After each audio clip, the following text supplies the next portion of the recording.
ఈ లోకంలో పుట్టినటువంటి ప్రతి మనిషి కూడా తాను జీవించిన కాలంలో చాలా సంతోషంగా ఉండాలని కోరుకుంటాడండి.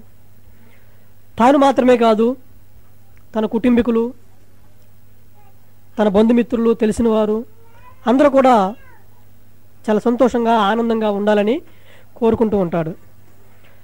అంత మాత్రమే కాదు, ప్రపంచవ్యాప్తంగా ప్రపంచ శాంతిని కోరుకునేటటువంటి అనేక మంది వ్యక్తులు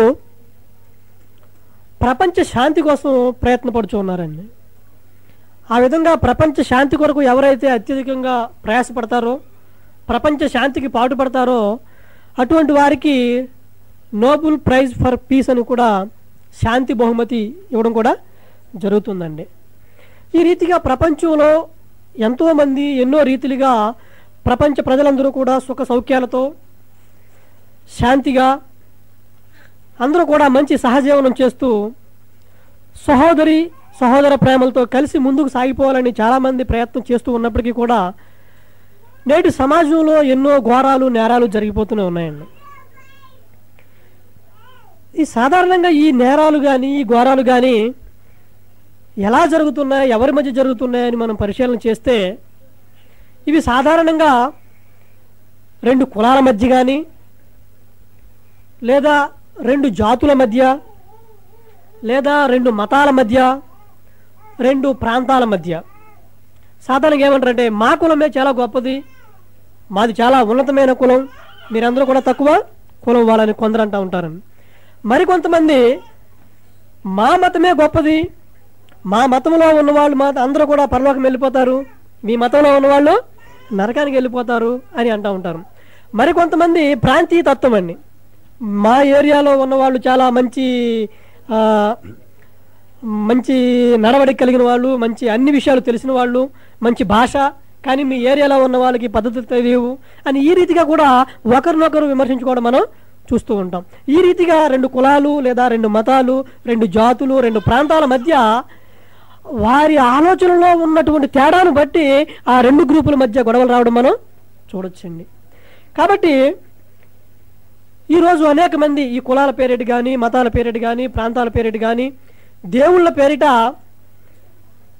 వారు ఎన్నో మారణ హోమాలు సృష్టిస్తూ మనుషుల మధ్య శాంతి సమాధానాలు లేకుండా చేస్తున్నారండి. ఈ మనం చూస్తున్నటువంటి సంఘటనలలో ఏదైనా ఒక గొడవ జరిగింది అంటే దాని వెనుక ఏదో ఒక కులమో, ఒక మతమో, ఒక జాతో, ఒక ప్రాంతీయ తత్వమో ఏదో ఒక భేదం ఉంటూ మనం తప్పకుండా చూస్తూ ఉంటాం. అసలు ఏమిటి కులం? ఏమిటి కులం? ఎక్కడి నుండి వచ్చింది కులం? ఈ మతం, కులము కానీ, మతము కానీ, జాతి కానీ, ప్రాంతీయ తత్వం కానీ అసలు ఎక్కడి నుండి వచ్చింది? దీని పుట్టు పూర్వోత్తరాలు ఏంటి? ఇది మా కులం, ఇది మా మతం, మా జాతి, మా ప్రాంతం అంటూ ఉంటారు. ఏంటి మీ కులం? అసలు కులం అంటే ఏంటి? మా కులం అని అంటూ ఉంటారు చాలామంది కదండి. అటువంటి వాళ్ళని అయ్యా కులం అంటే ఏంటి అని అడగండి, ప్రశ్నించండి చాలు. కులం అంటే ఏమిటి చెప్పలేరండి. ఎందుకంటే వాళ్ళు ఆ యొక్క కులము అని ఈ కుల కుంపటిలో పడిపోయి మత మత్తులో పడి అసలు వాస్తవాలను వారు గ్రహించలేని పరిస్థితిలో ఉన్నారని చాలా స్పష్టంగా చెప్పొచ్చు. కాబట్టి అసలు ఈ కులము కానీ, ఈ మతము కానీ, ఈ జాతి కానీ, ఈ ప్రాంతీయ తత్వం కానీ దేవుడు కల్పించినటువంటిది కాదండి. ఇది మీరు గమనించాలి. దేవుడు కల్పించాడా లేక మనుషులు కల్పించారా? మనుషులు కల్పించినటువంటివన్నీ కూడా. ఎందుకంటే దేవుడు నరులను కలుగజేసినప్పుడు ఆయన అందరినీ కూడా యథార్థవంతులుగానే కలుగు చేశాడు. ప్రసంగి 7వ అధ్యాయము 29వ వచనం. ప్రసంగి 7వ అధ్యాయము 29వ వచనము చదవమ్మా. ఇది ఒకటి మాత్రము నేను కనుగొంటిని, ఏమనగా దేవుడు నరులను యథార్థవంతులుగా పుట్టించను గాని వారు వివిధమైన తంత్రములు కల్పించుకొని ఉన్నారు. ఈ తంత్రాలన్నీ ఎవరండివి? మా కులం గొప్పది, మీ కులం తక్కువ, మా మతం చాలా గొప్పది, మా మతంలో ఉన్న వాళ్ళందరూ పరలోకానికి వెళ్ళిపోతారు, మీ మతంలో ఉన్న వాళ్ళందరూ నరకానికి వెళ్ళిపోతారనే ఇటువంటి లేనిపోని అబద్ధాలు, మనుషుల మధ్య కక్షలు కల్పించే ఈ యొక్క మతపరమైన, కులపరమైన, జాతిపరమైన విభేదాలన్నీ కూడా ఎవరు కల్పించుకున్నారండి? ఇవి మనుషులే తప్ప దేవుడు కల్పించలేదండి. దేవుడు అందరినీ కూడా యథార్థవంతులుగా, నీతివంతులుగానే కలుగు చేశాడు, పుట్టించాడు. కానీ ఈ మనుషులే వివిధమైనటువంటి తంత్రాలని వీరు కల్పించుకున్నారు. కాబట్టి ఈ మనుషులు కల్పించుకున్నటువంటి ఈ తంత్రాలు కాకుండా అసలు మానవాళి యొక్క అసలైన కులం ఏమిటి, అసలైన మతం ఏమిటి, అసలైన ప్రాంతం ఏమిటి, ఇవన్నీ కూడా మనం ఒకసారి పరిశీలన చేయాలండి. ఎందుకంటే అసలు విషయాలను మనం మూల విషయాలను మనం పరిశీలన చేయకపోతే వాస్తవాలు మనకి తెలియవండి. కాబట్టి మనుషులు కల్పించిన ఈ కులాన్ని, మతాన్ని, యొక్క జాతి భేదాలని మీరు పక్కన పెట్టండి కాసేపు. ఒకసారి మానవులమైన మన పుట్టుక వెనుక ఉన్న రహస్యం ఏమిటి, దేవుని యొక్క ప్రణాళిక ఏమిటి, దేవుని యొక్క ఉద్దేశం ఏమిటి, ఆ విషయం చూద్దాం. ఎఫ్సి పత్రిక అపోస్తలుడైన పౌలు గారు ఎఫ్సీలకు రాసినటువంటి పత్రిక 1వ అధ్యాయము 4 నుండి 6 వచనాల వరకు చూద్దాం. ఎట్లనగా తన ప్రియుని యందు తాను ఉచితముగా మనకు అనుగ్రహించిన తన కృపామహిమకు కీర్తి కలుగునట్లు తన చిత్త ప్రకారమైన దయాసంకల్పము చొప్పున యేసుక్రీస్తు ద్వారా తనకు కుమారులనుగా స్వీకరించుటకై మనలను ముందుగా తన కోసము నిర్ణయించుకుని మనము తన ఎదుట పరిశుద్ధులమును నిర్దోషులమునై ఉండవలనని, ఎప్పుడండి చెప్పాలి, జగత్తు పునాది వేయబడక మునిపే ప్రేమ చేత ఆయన క్రీస్తులో మనల్ని ఏర్పాటు చేసుకున్నాడండి. చూడండి, మానవులమైన మన పుట్టుక వెనుక ఉన్న దేవుని ప్రణాళిక ఒకసారి మీరు గమనించండి. జగత్తు పునాది వేయబడక మునిపే అంటే ఎప్పుడండి? ఎన్నో కొన్ని వందల కోట్ల సంవత్సరాల క్రితమే ప్రపంచ మానవులందరూ కూడా తనకు పిల్లలుగా ఉండాలని యోచించారండి. ఆయన ఎలా ఉండాలనుకున్నాడు? ఆయన తన ఎదుట పరిశుద్ధులమును నిర్దోషులమునై ఉండాలి, నిర్దోషుడిగా ఉండాలి, పరిశుద్ధుడిగా ఉండాలి, ఎటువంటి లోపము లేనివాడవై ఉండాలి, యథార్థవంతుడివై ఉండాలి, నీతిమంతుడివై ఉండాలి అనేది దేవుని చిత్తం. అయితే ఈ మనుషులు ఏం చేస్తున్నారండి? లేనిపోని విభేదాలు కల్పించుకుని వారికి అడ్డొస్తే చివరికి మనిషిని కూడా చంపేస్తున్నారండి. వెనక ముందు ఆడడం లేదు, అసలు ఏం ఆలోచన లేదు అసలుకి. దేవుని ప్రణాళిక ఏంటంటే నీవు తన ఎదుట పరిశుద్ధుడవును నిర్దోషునై ఉండాలని, ఇది దేవుని యొక్క చిత్తం. కాబట్టి జగత్తు పునాది వేయబడక మునిపే మానవులమైన మన గురించి ప్రణాళిక ఏర్పాటు చేసినటువంటి దేవుడు మానవ నివాస యోగ్యమైన భూమిని కలుగజేసి, మానవ నివాస యోగ్యమైన భూగోళమును కలుగజేసి ఆ భూగోళం మీద మానవుని ప్రవేశపెట్టాడండి. ఆ మొట్టమొదటి మానవుడు ఎవరండి? ఆదాము. ఈ ఆదాము ఎవరు అంటే దేవుని కుమారుడు. లోకాసు వార్త 3వ అధ్యాయము 38వ వచనం. లోకాసు వార్త 3వ అధ్యాయం 38వ వచనం. కేయినాను హెనోషుకును, ఎనోషు షేతుకును, షేతు ఆదాముకును, ఆదాము దేవునికి కుమారుడు. ఈ ఆదాము ఎవరు కుమారుడు? దేవుని కుమారుడు. దేవుడు భూమి మీద కనిన మొట్టమొదటి కుమారుడు ఎవరండి? ఆదాము. శరీర సంబంధమైన కుమారుడు ఎవరు? ఆదాము. ఇప్పుడు కుమారుడు చూద్దాం. ఈ ఆదాము నుండి దేవుడు సమస్త మానవుల్ని కలుగు చేశాడండి. అపోస్తుల కార్యములు 17వ అధ్యాయము 26-27 వచనాలు. మరియు యావత్ భూమి మీద కాపురం ఉండుటకు ఆయన ఒకని నుండి, ఎవరో ఒకడు?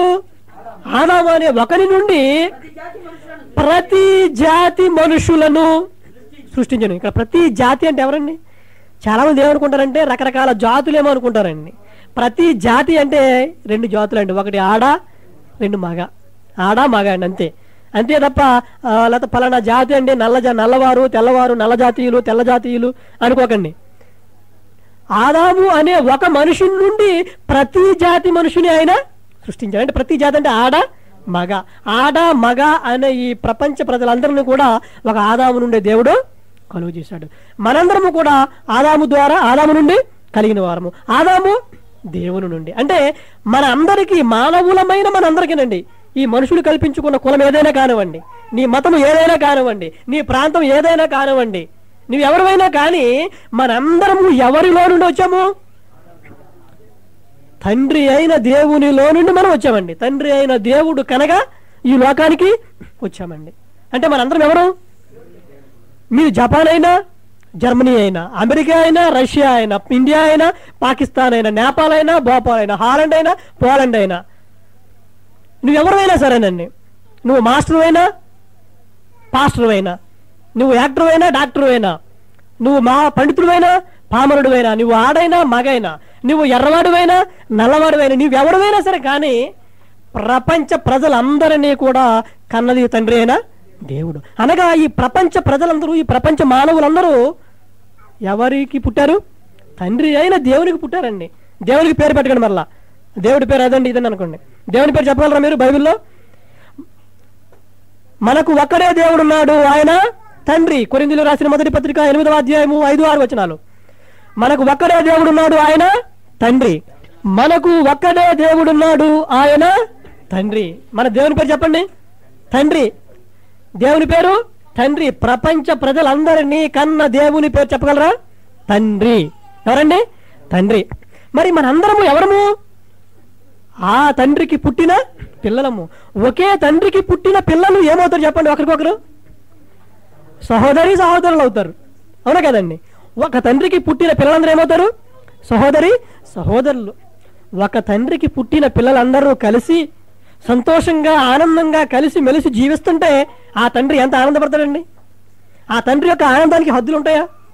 చాలా చాలా హ్యాపీగా ఫీల్ అవుతాడు, చాలా ఆనందంగా ఉంటాడు ఆయన. అలా కాకుండా తన కడుపును పుట్టిన పిల్లలందరూ కులాల పేరుతో, మతాల పేరుతో, ప్రాంతాల పేరుతో, జాతుల పేరుతో విడిపోయి ఒకరినొకరు చంపుకుంటూ మారణహోమాన్ని సృష్టిస్తూ ఉంటే ఆ తండ్రి ఎంతగా ఏడుస్తాడో ఒకసారి ఆలోచించండి, ఎంతగా విలపిస్తాడో ఒకసారి ఆలోచించండి. మీరే ఆలోచించండి. మీ కడుపున పుట్టిన పిల్లలే 10 మంది 10 రకాలుగా విడిపోయి ఒకరినొకరు కొట్టుకుంటూ, ఒకరినొకరు చంపుకుంటూ మారణకాండ సృష్టిస్తూ ఉంటే మీ హృదయం ఎంత బాధపడుతుంది? ప్రియమైన దేవుని పిల్లారా, అలాగే ప్రపంచంలో ఉన్న ఈ ప్రజలందరూ మనందరం కూడా దేవుని పిల్లలమండి. ఆయన పిల్లలమై ఉండి ఆ యొక్క ఉద్దేశాన్ని మనం గ్రహించకుండా మీ కులం వేరు, నా కులం వేరు, నీ మతం వేరు, నా మతం వేరని ఇటువంటి లేనిపోని విభేదాలు కల్పించుకుని మనం ఒకరినొకరు కొట్టుకోవడము, తిట్టుకోవడము, చంపుకోవడం అనేది చాలా ఘోరమైన కృత్యం అండి. చాలా ఘోరం. ఇంతకు మించినటువంటి ఘోరం ఈ ప్రపంచంలో ఏది కూడా ఉండదు. ఇటువంటి విషయాలు మనం ఎక్కడితో మనం పట్టించుకోకుండా ఉన్నట్లయితే భవిష్యత్తులో చాలా ఘోరాలు జరిగిపోతాయండి. ప్రపంచ శాంతి ఉండదు. ఎక్కడ చూసినటువంటి గొడవలు, గందరగోళాలు, అశాంతి, మారణహోమాలు. కాబట్టి అటువంటి భయంకరమైన పరిస్థితిని మనం ఎలాగైనా సరే తప్పనిసరిగా మార్పించవలసినటువంటి బాధ్యత మనందరి మీద ఉందండి. కాబట్టి ఇంకా ఈ విషయం గురించి, మనుషుల్లో వచ్చినటువంటి ఈ విభేదాల గురించి మరికొంచెం లోతుగా మనం పరిశీలన చేద్దాం. ఏంటి కులం? అసలు ఈ కులం ఎక్కడిది? ఈ మతం ఎక్కడిది? ఇవన్నీ ఎవరు కల్పించుకున్నారు? ఇవేవి కూడా దేవుడు కల్పించినవి కాదండి. ఇవన్నీ కూడా మనుషులవే, మనుషులు కల్పించుకున్నటువంటి పద్ధతులు ఇవన్నీ కూడా. ఒక చిన్న విషయం మీరు ఆలోచించండి. మీరు ఏ కులస్తులైనా కానివ్వండి, మీరు ఏ మతస్థులైనా కానివ్వండి, మీరు ఎక్కడి వారైనా కానివ్వండి, ఈ ప్రపంచ ప్రజలందరూ కూడా నివసించే భూమిది ఎన్ని భూములు ఉన్నాయి చెప్పండి? ఒకే భూమి కదా. ఈ ప్రపంచ ప్రజలందరూ నివసించే భూమిది ఏ కులం చెప్పండి? భూమిది ఏ కులం? ప్రపంచ ప్రజలందరూ నివసిస్తున్న భూమిది ఏ కులం? ప్రపంచ ప్రజలందరూ బ్రతకడానికి గాలి పీల్చుకుంటున్నారు కదండి. అందరూ పీల్చుకునే గాలిది ఏ కులం? అందరూ మంచినీళ్ళు తాగుతున్నారు, వాటర్. ఈ నీటిది ఏ కులం? ఒకసారి ఆలోచించండి. అందరూ నివసించే భూమిది ఏ కులం? అందరూ తాగుతున్నటువంటి నీటిది ఏ కులం? అందరూ పీలుస్తున్నటువంటి గాలిది ఏ కులం? అందరికీ వెలిగిస్తున్నటువంటి సూర్యుడు కూడా అక్కడే కదా. సూర్యుడిది ఏ కులం? చక్కటి వెలుగుస్తున్నటువంటి మూన్, చందమామ, చంద్రుడిది ఏ కులం? పర్వతాలది ఏ కులం? సముద్రాలది ఏ కులం? చెట్లది ఏ కులం? పువ్వులది ఏ కులం? చెప్పండి ఎవరైనా సరే. మనము ఉదయం లేచినప్పటి నుండి సాయంకాలం వరకు మన ప్రాణం ఉన్న ప్రతి అనుక్షణము ఈ ప్రకృతిని అనుభవిస్తూ ఉన్నామండి కదండి. మనిషి అన్న ప్రతి ఒక్కడు అణువణువున క్షణక్షణము ఈ ప్రకృతిని అనుభవిస్తూ ఉన్నాడండి. దేవుడు అనుగ్రహించిన ఈ ప్రకృతిని అనుభవిస్తూ బ్రతుకుతున్నాడు, కాలాన్ని వెలబుస్తున్నాడు. తను అనుభవించే ప్రకృతిలో ఉన్నటువంటి అణువణువుని మీరు ప్రశ్నిస్తే వాటి కులం ఏమిటి అని మీరు మీ హృదయాన్ని మీరు పరిశీలించుకోండి, ప్రశ్నించండి.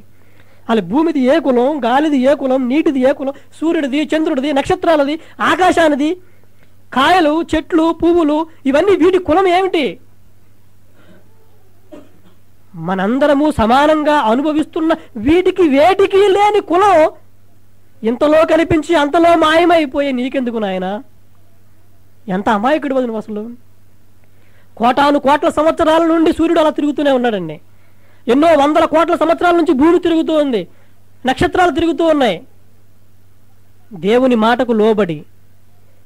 కానీ నీవు ఇంతలో కనిపించి అంతలో మాయమైపోయే నీవు మాత్రం ఇది నా కులం, ఇది నా మతం, ఇది నా ప్రాంతం, ఇది నా జాతి అని విర్రవీగడం చాలా శోచనీయమండి, చాలా విచారించదగ్గం. ప్రియమైన దేవుని పిల్లరా, వాటికి వేటికి లేనటువంటి ఆ కుల వ్యవస్థ, ఆ మత వ్యవస్థ, ఈ జాతుల్లో భేదాలు ఈ మనుషులమైనటువంటి మనకెందుకు వచ్చినాయి?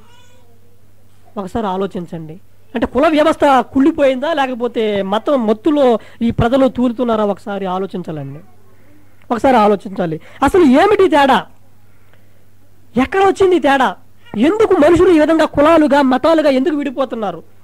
మనము నివసిస్తున్న భూమికి కానీ, గాలికి పీల్చుకుంటున్న గాలికి, తాగుతున్న నీటికి, మనకి వెలిగిస్తున్న సూర్యుడికి, ఈ సమస్త సృష్టిలో ఉన్న దేనికి లేనటువంటి కుల భేదాలు, మత భేదాలు కేవలం మనిషికి మాత్రమే ఎందుకు వచ్చాయి? అంటే మనుషుల్లో ఏమైనా తేడా ఉందా? ఒకసారి ఆలోచించాలి. ఈ ప్రకృతిలో ఏ వస్తువుకి ఏ దేవుడు సృష్టించినటువంటి దేనికి లేనటువంటి ఈ కుల వ్యవస్థ, మత వ్యవస్థ కేవలం మనిషికి మాత్రమే ఉందంటే కారణం ఏంటి? అంటే మనుషులకి మధ్యలో ఏమైనా తేడాలు ఉన్నాయా? ఒకవేళ మనిషికి మధ్య ఏమైనా తేడా ఉంటే అనుకోవచ్చు, ఆలోచించవచ్చు. ఒకసారి పరిశీలన చేద్దామండి, ఒకసారి పరిశీలన చేద్దాం. మనుషులకు మధ్య ఉన్నటువంటి తేడా ఏమిటో ఒకసారి పరిశీలన చేద్దాం. మీరు ఏ కులానికి చెందిన వ్యక్తి అయినా సరే, మీరు ఏ మతానికి చెందిన వ్యక్తి అయినా సరే, నేను ఇక్కడ ఎవరిని పర్టికులర్గా చెప్పడం లేదండి. ఒక కులానికి చెందిన వ్యక్తికి మరొక కులానికి చెందిన వ్యక్తికి మధ్య ఉన్న తేడా ఏంటి చెప్పండి? ఒక కులానికి చెందిన వ్యక్తికి మరొక కులానికి చెందిన వ్యక్తికి మధ్య తేడా ఏంటి? అలాగే ఒక మతానికి చెందిన వ్యక్తికి వేరొక మతానికి చెందిన వ్యక్తికి మధ్య ఉన్న తేడా ఏమిటి? ఒక ప్రాంతానికి చెందిన వ్యక్తికి వేరొక ప్రాంతానికి చెందిన వ్యక్తికి మధ్య తేడా ఏంటి చెప్పగలరా?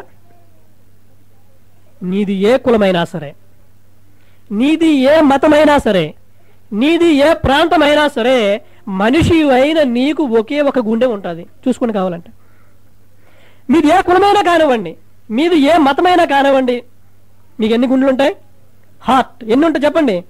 ఒక్కటే.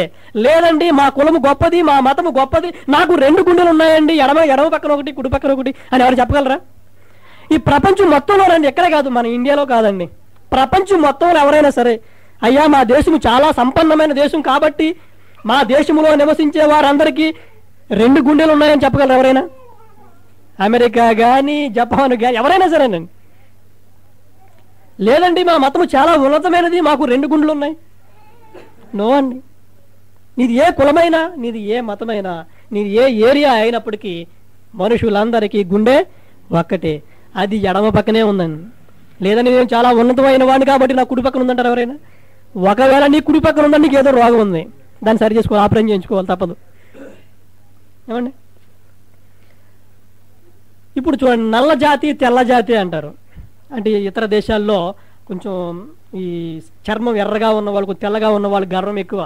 వాళ్ళు ఏం చేస్తారంటే నల్ల జాతీయుల్ని, నీగ్రోస్ని వాళ్ళు బానిసలుగా చూస్తూ ఉంటారండి. మనం పేపర్లో కూడా చూస్తూ ఉన్నాం. ఈ తెల్ల జాతి వారు నల్ల జాతి వారిని దారుణంగా వారు బానిసలుగా హింసించడం, వారిని చంపడం కూడా మనం చూస్తూ ఉన్నాం, వార్తల్లో వింటూ ఉన్నాం. ఏమిటి నల్ల జాతి వారికి తెల్ల జాతి వారికి మధ్య తేడా చెప్పండి? అంటే నల్ల జాతి వారిలో రక్తం నల్లగా ఉంటుందా, తెల్ల జాతి వారిలో తెల్లగా ఉంటుందా? నీవు తెల్ల జాతి వాడవైనా, నీవు నల్ల జాతి వాడివైనా నీ రక్తము ఎర్రగానే ఉంటుంది. లేదండి నేను తెల్ల జాతి వాడిని కాబట్టి నా రక్తము తెల్లగా ఉంది అన్నావు అనుకో, నీకు ఏదో పెద్ద జబ్బే ఉంది, నీ రక్తంలో హిమోగ్లోబిన్ లేదు, నీకేదో పెద్ద జబ్బే ఉంది, నువ్వు వెళ్ళి వెంటనే హాస్పిటల్లో చూపించుకోవాలి.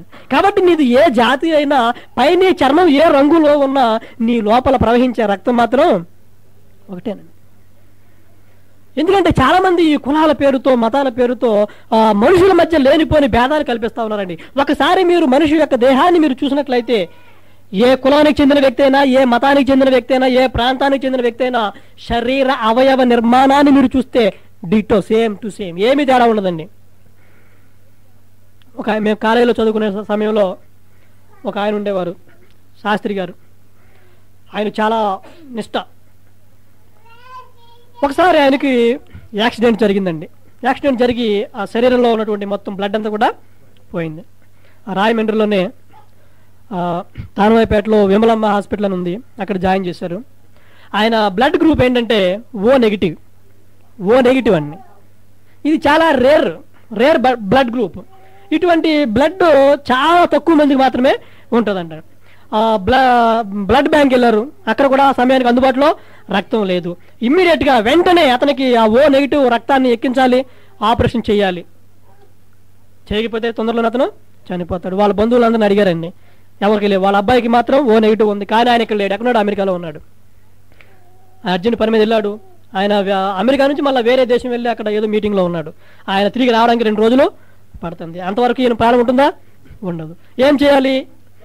ఓ నెగిటివ్ ఎవరికి ఉందని చెప్పేసి ఇమ్మీడియట్గా తెలిసిన వాళ్ళని మొత్తం అందరం ఎంక్వైరీ చేయడం మొదలుపెట్టారండి. ఎంక్వైరీ చేయగా ఒక చెప్పులు కుట్టే వ్యక్తికి ఓ నెగిటివ్ ఉందండి. చెప్పులు కుట్టే వ్యక్తికి ఓ నెగిటివ్.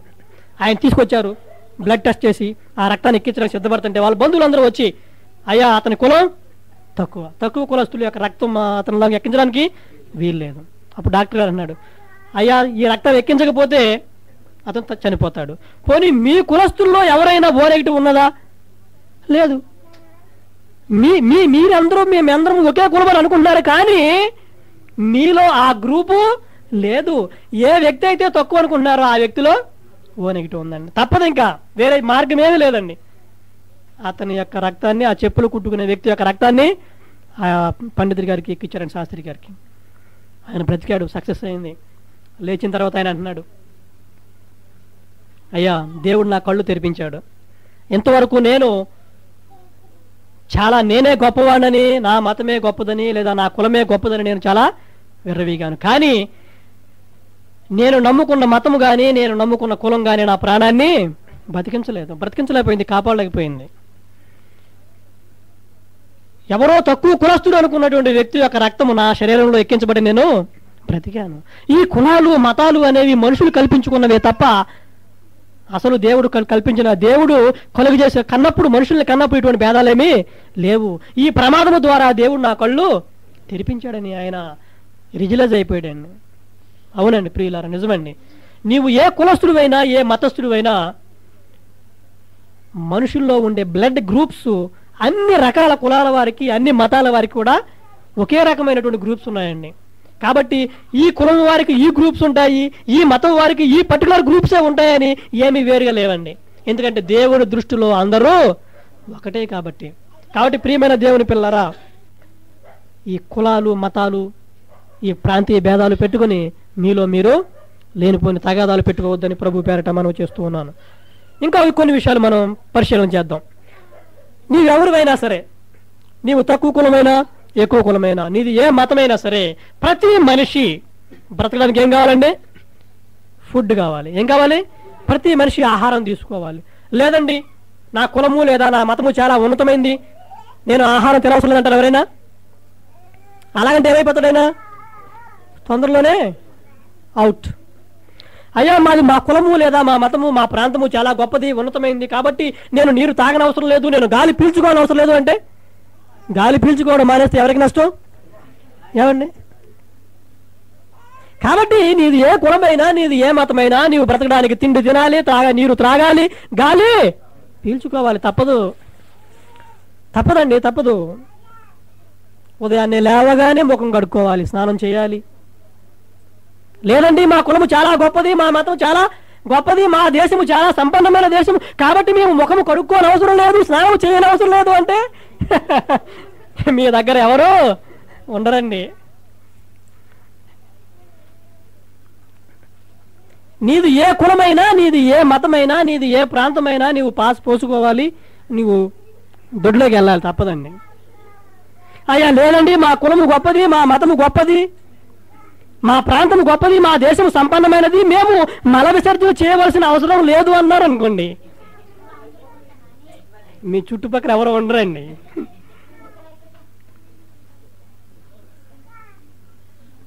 ప్రియమైన దేవుని పిల్లలారా, నీవు నీరు త్రాగాలి, అన్నము తినాలి, గాలి పీల్చుకోవాలి, పాస్ పోసుకోవాలి, మల విసర్జన చేయాలి, చేసిన తర్వాత కడుక్కోవాలి. అయ్యా నేను ఉన్నత కులస్తుణ్ణి, నేను ఉన్నత మతస్థుణ్ణి, నేను ఉన్నత దేశస్థుణ్ణి, కాబట్టి నేను కడుక్కునే అవసరం నాకు లేదు అంటే ఆ కంపు నీదేనండి. కాబట్టి ప్రియమైన దేవుని పిల్లలు ఆలోచించండి. ఎందుకు మీకు ఈ విషయాలు చెప్తున్నానంటే, ఈ ప్రపంచంలో ఉన్న ఏ మనిషి అయినా సరే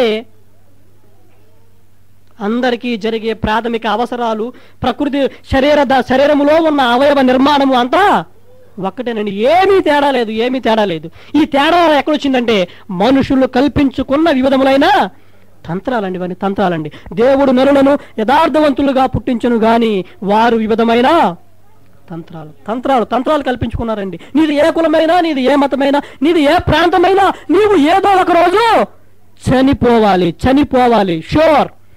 లేదండి నా మతం గొప్పది, నా కులము గొప్పది, నా దేశము గొప్పది, నా జాతి గొప్పది, నాకు చావు లేదు అనేవాళ్ళు ఈ ప్రపంచంలో ఎవరున్నారా?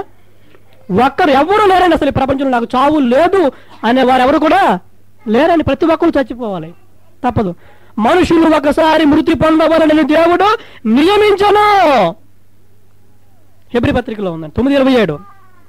మనుషులు ఒకసారి చనిపోవాలి. నీవు ఎవరైనా సరే, నీది ఏ కులమైనా, నీది ఏ మతమైనా, నీది ఏ ప్రాంతమైనా, నువ్వు ఒకసారి చనిపోవాలి. చావును తప్పించుకునే అధికారం ఈ ప్రపంచం ఎవరికి లేదండి, ఎవరికీ లేదు. నీవు చనిపోయిన తరువాత నీ శరీరము మట్టిలో కలిసిపోతుంది. నిన్ను పాతి పెడితే అలాగైనా మట్టిలో కలిసిపోతుంది. లేదు నన్ను పాతి పెట్టరా, నిన్ను కాలుస్తారు అంటావా, కాల్చినప్పుడు కూడా బూడిద అది మట్టిలో కలిసిపోవాలని. నీవు చావు నుండి తప్పుకోలేవు, తిరిగి నీవు మన్నైపోవాలంతే. మట్టి నుండి తీయబడిన శరీరం మన్నులో కలిసిపోవాలని.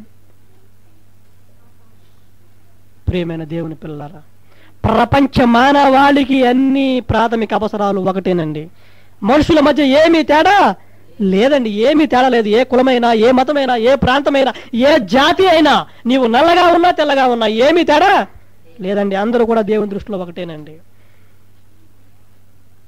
ఒకవేళ మనుషులు చేసే పనిని బట్టి నీవు మనిషిని తక్కువ అంచనా వేస్తున్నాయేమో ఒకసారి ఆలోచించుకో.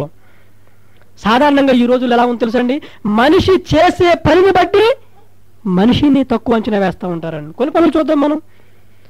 ఈ ప్రపంచంలో ఒక మనిషి సంతోషంగా జీవించాలి అంటే నీవు ఉదయం లేచినప్పటి నుండి నిద్రపోయేటంత వరకు ఎన్నో పనులు చేసుకోవాలని.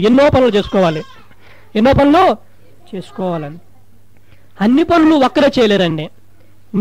నీ పనులన్నీ ఒక్కలే చేయలేరు. నీవు తొడుక్కునే చొక్కా నీవు కుట్టుకోలేవు, ఒకళ్ళు కుట్టి పెట్టాలి. నీవు నడిపించే స్కూటరు నీవుగా తయారు చేసుకోలేవు, దాన్ని ఒకరు తయారు చేయాలి. నువ్వు తినే ఫుడ్ నీవు పండించుకోలేవు, దాన్ని ఒక రైతు పండించాలి. అలాగే మన జీవితంలో ఒక మనిషి బ్రతకాలి అంటే ఈ ప్రపంచంలో ఎన్నెన్నో పనులు జరగాలండి. ఆ పనులన్నీ కూడా ఒక మనిషి చేయలేడు, అన్ని పనులు ఒక్కరు చేయలేరండి. అలాగే ఒక పనిని అందరూ చేయలేరు, అన్ని పనులు చేయడానికి అందరూ కావాలండి. కాబట్టి చేసే పనిని బట్టి, ఆ మనిషి యొక్క వృత్తిని బట్టి నీవు మనిషిని తక్కువ అంచనా వేయొద్దండి. వైద్యం చేయడానికి డాక్టర్ కావాలి, పంట పండించడానికి రైతు కావాలి. నేను అందరికీ తెగుళ్ళు వచ్చిన వాళ్ళకి ఆపరేషన్ చేసి ప్రాణదానం చేస్తున్నాను కాబట్టి ఈ ప్రపంచంలో నేనే గొప్పవాడిని. రైతు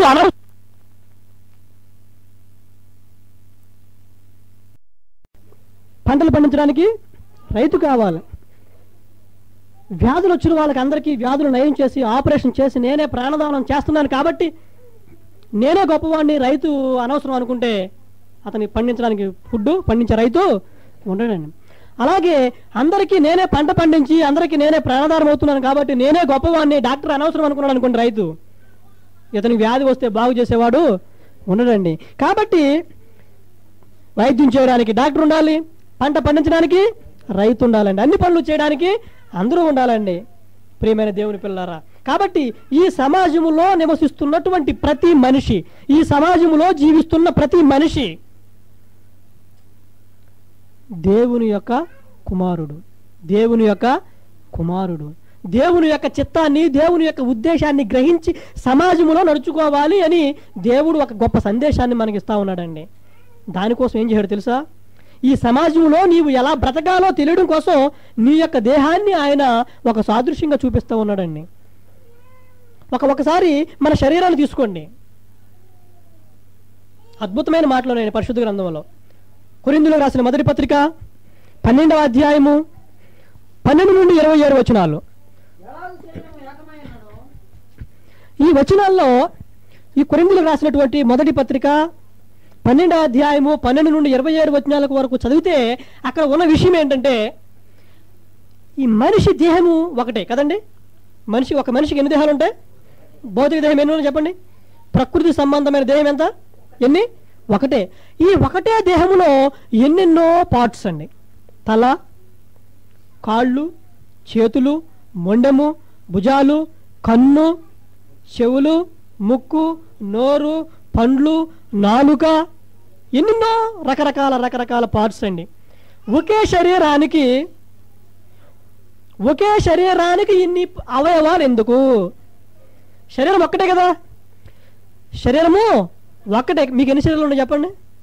భౌతిక శరీరం ఎన్ని ఉన్నాయి చెప్పండి? ఫిజికల్ బాడీ ఒకటే. ఈ ఒక్క శరీరంలో ఇన్ని పార్ట్స్ ఎందుకు?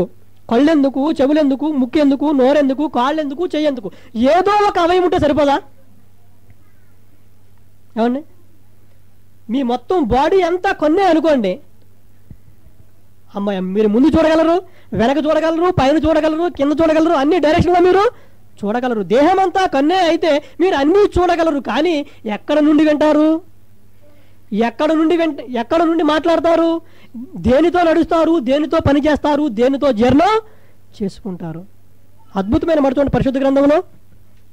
కొరింథీయులకు రాసిన మొదటి పత్రిక 12వ అధ్యాయము 17వ వచనము. శరీరమంతయు కన్ను అయితే వినుట ఎక్కడా? అంతయు వినుట అయితే వాసన చూచుట ఎక్కడా? మీ దేహం అంతా కొన్నే అనుకోండి, మీరు చక్కగా చూడగలుగుతారు, అన్ని డైరెక్షన్లో కూడా చూడగలుగుతారు. కానీ ఎక్కడి నుంచి వింటారు?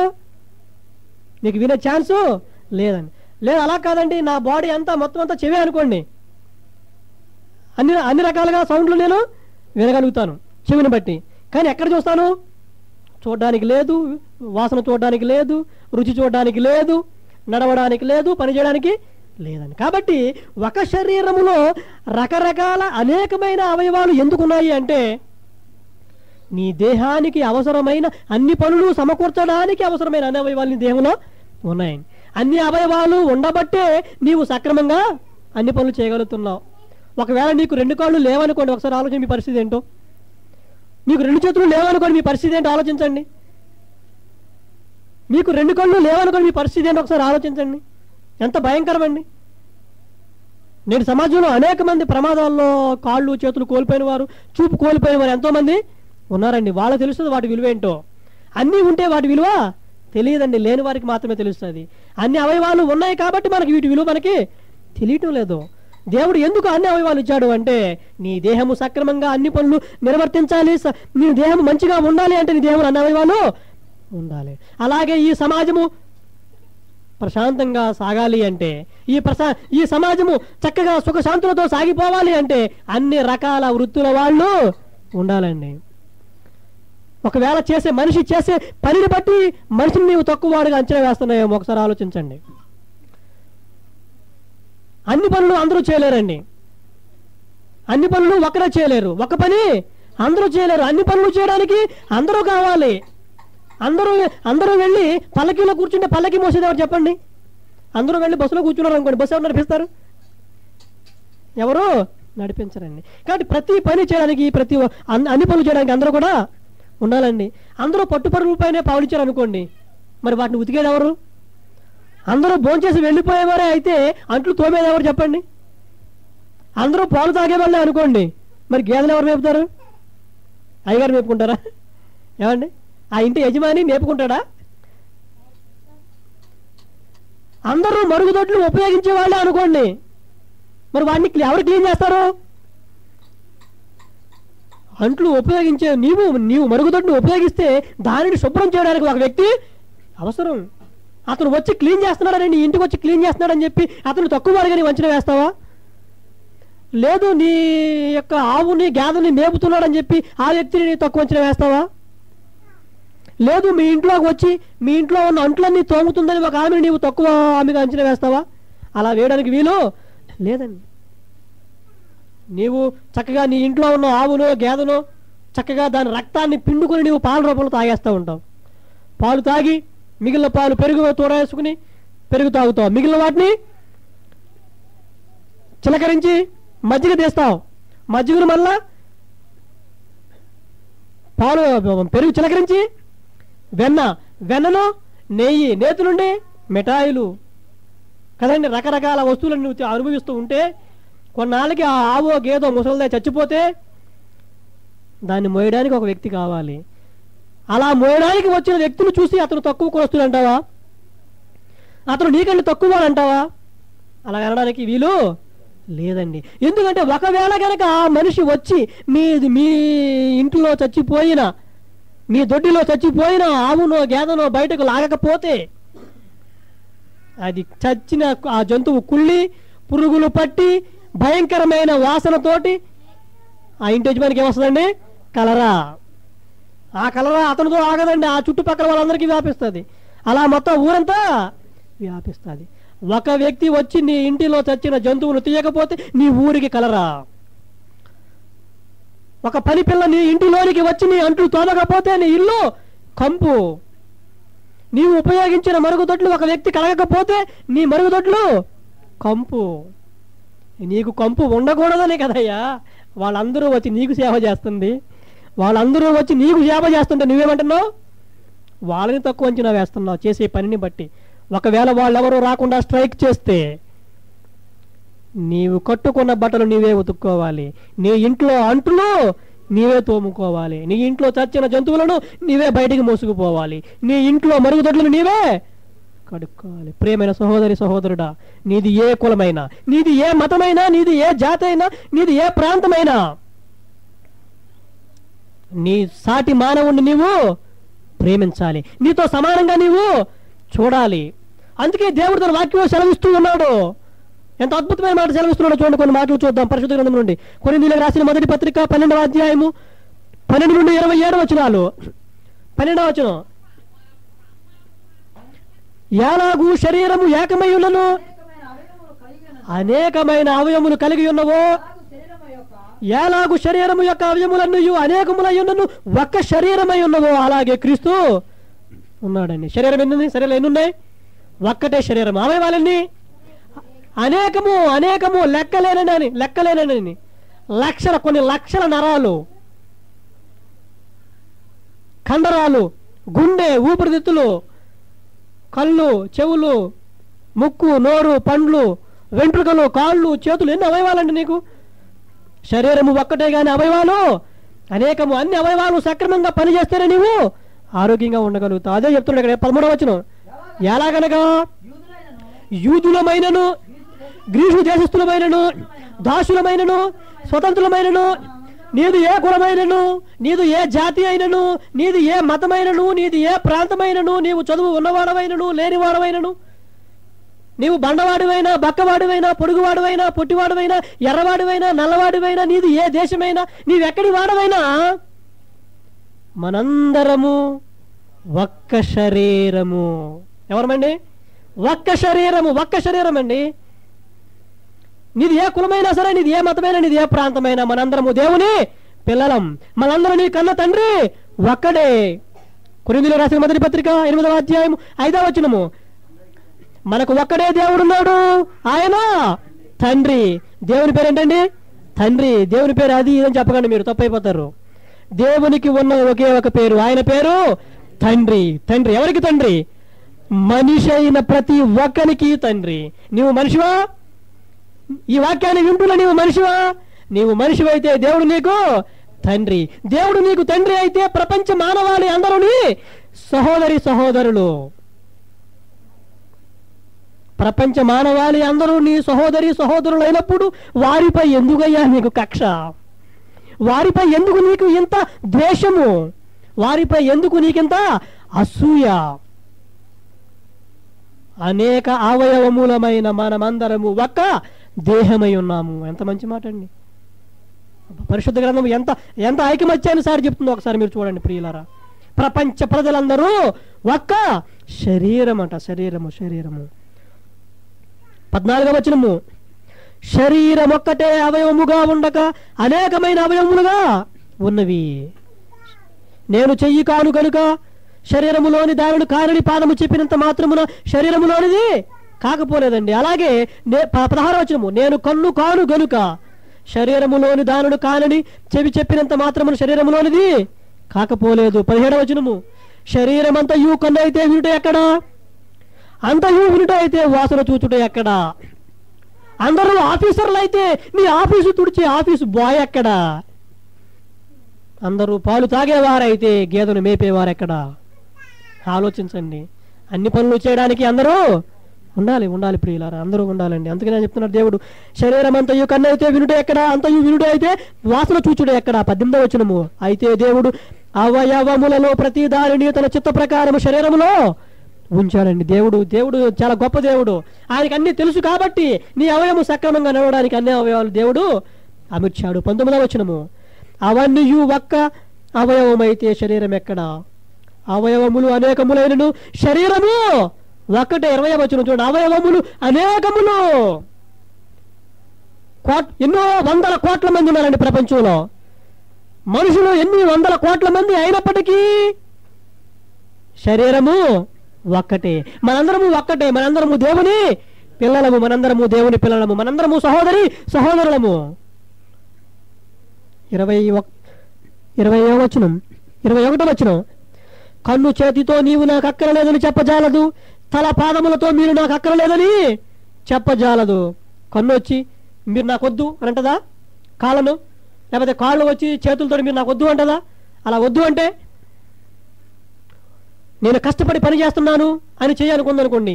నేను కష్టపడి పని చేస్తుంటే ఫుడ్ అట్టుకెళ్ళి నోటికి పెడుతున్నారు, అది కడుపు తింటుంది అని ఆలోచించిందనుకోండి. చెయ్యి పని చేయడం మానేసింది అనుకోండి, ఏమవుతుంది? చెయ్యి పని చేయకపోతే డబ్బులు రావు, డబ్బు లేకపోతే ఫుడ్ రాదు, ఫుడ్ రాకపోతే బాడీ అంతా నీరసం, కాళ్ళకి నీరసం, బాడీకి నీరసం, ఇంకా బాడీతో పాటు స్ట్రైక్ చేసినా చేతికి కూడా నీరసమేనండి. ఒకవేళ ఏదైనా ఒక అవయవాన్ని తక్కువగా అంచనా వేస్తే టోటల్ బాడీకి ఎఫెక్ట్ అది. ఓ మనిషి, సమాజంలో జీవిస్తున్న నీవు నీ తోటి వాడిని నీవు తక్కువ అంచనా వేశావంటే అది టోటల్ సమాజానికే కీడు, అది సమాజానికే నష్టం. అందుకే దేవుడు చెప్తున్నాడు, ఏ అవయవమన్నా సరే కోపగించుకుంటే అది టోటల్ బాడీకి ఎఫెక్ట్ అంట. 22వ వచనం, అంతేకాదు శరీరము యొక్క అవయవములలో ఏవి మరి బలహీనముగా కనబడునో అవి మరి అవశ్యములే. ఏదైతే వీక్ అనుకుంటున్నావో అది నీకు తప్పనిసరిగా అవసరం కావాలి. ఒక పని మనిషి అవసరం అనుకుంటున్నావా? పని మనిషి అంటే చీప్ అనుకుంటున్నావా నీవు? ఆ పని మనిషి లేకపోతే నీ ఇంట్లో అంట్లు తోమకపోతే నీ ఇల్లంతా కంపు. ఒక మనిషి వచ్చి నీ బట్టలు ఉదకపోతే నీ బట్టలంతా చెమట కంపు. ఒక మనిషి వచ్చి నీ మరుగుదొడ్లు శుభ్రం చేయకపోతే నీ ఇల్లంతా కంపు. చచ్చిన నీ జంతువులను ఒక మనిషి బయట మోయకపోతే నీ ఊరంతా కంపు. అందుకే చెప్తున్నాడు, ఏవైతే బలహీనముగా ఉన్నాయో అవి మరీ ఆవశ్యములే. సమాజంలో ఏ వ్యక్తి అయితే తక్కువ అని నీవు అనుకుంటున్నావో ఆ మనిషి సమాజానికి చాలా అవసరం అని దేవుడు సెలవిస్తూ ఉన్నాడు. కాబట్టి ఏ మనిషిని నీవు తక్కువ అంచనా వేయవద్దు. నీవే మేధావి అనుకోవద్దు, నీవే గొప్పవాడు అనుకోవద్దు. నీవు ఆస్తి ఉండవచ్చు, నీ అంతస్తు ఉండవచ్చు, నీకు విద్య ఉండవచ్చు. ఎంత ఉన్నా నీవు దేవుని దృష్టిలో ఒకటే. దేవుని దృష్టిలో అందరూ సమానమే, అందరూ సమానమేనండి. అంతుని 25వ వచనం చూడండి, ఎంత మంచి మాట, ఎంత మంచి మాట. 25వ వచనం, అయితే శరీరములో వివాదము లేక అవయవములు ఒకదానితో ఒకటి ఏకముగా పరామర్శించులాగున. అబ్బాయి ఎంత మంచి మాట అండి. మన చదువుతున్నాను, శరీరములో వివాదము లేక అవయవములు ఒకదానితో ఒకటి ఏకముగా పరామర్శించులాగున దేవుడు తక్కువ దానికే ఎక్కువ ఘనత కలుగు చేసి శరీరమును అమర్చి ఉన్నాడు. ఏదైతే తక్కువ అనుకుంటున్నావో దేవుడు దానికే ఎక్కువ ఘనత కలుగు చేశాడండి. ఎలా అమర్చాడండి వాటిని? శరీరములో అవయవములు ఒకదానితో ఒకటి వివాదము లేకుండా ఒకదానిని ఒకటి పరామర్శిస్తున్నాయంటండి. అవునే కాదా? మీరు దారంటా వెళ్తూ ఉన్నప్పుడు ఒక పదునైన వస్తువు మీ కాలు తెగిపోయింది అనుకోండి, ఏదైనా ఒక రేకు గీసుకుని ఒక కత్తికి మీ కాలు తెగిపోయింది అనుకోండి, ఏడుస్తారు. ఏడ్చినప్పుడు కళ్ళు ఎవరు ఏడుస్తారు? కన్నీరు ఎక్కడి నుంచి వస్తుంది? మీ కాలికి దెబ్బ తగిలితే నీరు ఎక్కడి నుంచి వస్తున్నాయి? కంట్లో నుంచి. దెబ్బ తగిలిన ఎవరికి? కాలికి. ఏడ్చేది ఎవరు? కన్ను. ఎంత ఎంత ఎంత మంచి రిలేషన్ ఆలోచించండి ఒకసారి. మీ కాలికి దెబ్బ తగిలితే మీ కన్ను ఏడుస్తుంది. మీ కాలికి దెబ్బ తగిలితే నోరు అమ్మా అంటుంది, నోరు అబ్బా అంటుంది. ఎంత విచిత్రం అండి! అసలు ఈ కాలికి నోరుకి కన్నుకి ఏమైనా సంబంధం ఉందా? లేదా? ఉందండి, ఉంది ఉంది. దేవుడు అదే చెప్తున్నాడు. అవయవములన్నీ ఒకదానితో ఒకటి వివాదము లేక ఒకదానినొకటి పరామర్శించులాగున. ఫ్రెండ్, ఎలా ఉన్నావు మై డియర్ ఫ్రెండ్? నీ కాలికి దెబ్బ తగిలింది, ఎలా ఉంది? నీ కాలు బాధపడితే నీ శరీరములో ఉన్న అవయవాలన్నీ బాధపడతాయి. నీ శరీరములో ఏదైనా ఒక అవయవం మంచిగా ఉంటే నీ శరీరం అంతా ఆనందంగా. అదే మాట 26వ వచనం చెప్తున్నాడు చూడండి. 26వ వచనము. కాగా ఒక అవయవము శ్రమ పడినప్పుడు అవయవములన్నీ దానితో కూడా శ్రమపడును. నీ కాలికి దెబ్బ తగిలితే నీ కన్ను ఏడుస్తుంది, నీ నోరు మొర పెడుతుంది. ఎంత మంచి అండర్స్టాండింగ్ అండి, ఎంత మంచి అనురాగం అండి, ఎంత మంచి ప్రేమ అండి. ఏమండి, నీ తోటి సహోదరుడు ఇబ్బందుల్లో ఉంటే ఎవరికి బాధ కలగాలి? నీకు బాధ కలగాలి. ప్రియమైన దేవుని పిల్లలారా, ఆలోచించండి, ఎంత మంచి సంబంధం దేవుడు చెప్తూ ఉన్నాడో. మళ్ళా చెప్తున్నాడు, ఒక అవయవము శ్రమ పడినప్పుడు అవయవములన్నీ దానితో కూడా శ్రమపడును. ఒక అవయవము ఘనత పొందినప్పుడు అవయవములన్నీ దానితో కూడా సంతోషించండి. మీకు ఫస్ట్ ర్యాంక్ వచ్చింది అనుకోండి, మీకు స్టేట్ ఫస్ట్ వచ్చింది అనుకోండి, మీ కాళ్ళు చేతులు ఆనందపడుతుంటే మీ కన్ను ఏడుస్తూ ఉంటుందా? మీ నోరు మొర్రపెట్టి ఏడుస్తూ ఉంటుందా? అయ్యో నా గతి ఇలాగ అయిపోయిందంటే ఏడుస్తూ ఉంటుందా? లేదండి. మీకు స్టేట్ ఫస్ట్ ర్యాంక్ వచ్చిందనే మాట మీ చెవిని వినపడగానే ఫస్ట్ ఎవరంటారు? చెవి వింటుంది. అది మొత్తం వెంటనే ఇన్ఫర్మేషన్ మొత్తం బాడీకి ట్రాన్స్ఫర్ చేసేస్తుంది. వెంటనే మీ కాళ్ళు ఏం చేస్తాయి? ఎగిరి గంతులేస్తారు మీరు. అంటే చెవి ఎవరికి చెప్పేసింది? చెవి మెదడు మొత్తం టోటల్ బాడీలో ఉన్న పార్ట్స్ అన్నిటికి ఇచ్చేసింది. చేతులు ఊపుతూ, కాళ్ళు ఎగరేస్తూ, వీధులంటా పరిగెడుతూ, ఆనందంగా జయ ద్వారాలు చేసుకుంటూ ఎంత హ్యాపీ అయిపోతారండి మీరు. చెవి విన్నది ఒక సంతోషకరమైన వర్తమానం. బాడీలో ఉన్న పార్ట్స్ అన్నీ సంతోషిస్తున్నాయి. ఎంత మంచి మాట, ఎంత మంచి మాట. ఒక అవయవము ఘనత పొందినప్పుడు అవయవములన్నీ దానితో కూడా సంతోషించును. 27వ వచనం. అటువలే మీరు క్రీస్తు యొక్క శరీరమయ్యుండి వేరు వేరుగా అవయవములై ఉన్నారు. మనుషులైన మీరందరూ కూడా దేవుడు ఒక బాడీ అయితే అందులో పార్ట్స్ మీరు. ఎవరండి మీరు? క్రీస్తు యొక్క శరీరమయ్యుండి వేరు వేరుగా అవయవాలండి. మనందరం ఎవరు పార్ట్స్ అండి? మనం దేవుని పార్ట్స్. మనం దేవుడు ఒక వ్యక్తి అయితే నీవు కన్ను, నేను ముక్కు, ఆయన చెవి, ఇంకొక ఆయన చేయి, ఇంకొక ఆయన కాలు, ఇంకొక ఆయన పండ్లు, ఇంకొక ఆయన నాలుక. మనందరము దేవుని యొక్క శరీరములోని అవయవాలమండి. ఇటువంటి విషయాన్ని విడిచిపెట్టి నువ్వేమనుకుంటున్నావు? నా కులము వేరు, నా మతము వేరు, నా ప్రాంతము వేరు, నన్ను మించిన మొనగాడు ఈ ప్రపంచంలో ఎవరూ లేరనుకుంటున్నావు వెర్రివాడా. నీవెంత మేధావివైనా, ఎంత గొప్పవాడవైనా నీవు మరణము నుండి తప్పించుకోనా లేవు. దేవుడు చెబుతూ ఉన్నాడు, నీవు ఎవరివైనా, నీది ఈ కులాలు, మతాలు, ఈ ప్రాంతీయ భేదాలు, జాతులు ఇవన్నీ కూడా ఎవరు కల్పించారండి? మనుషులు. ప్రసంగి 7వ అధ్యాయము 29వ వచనం.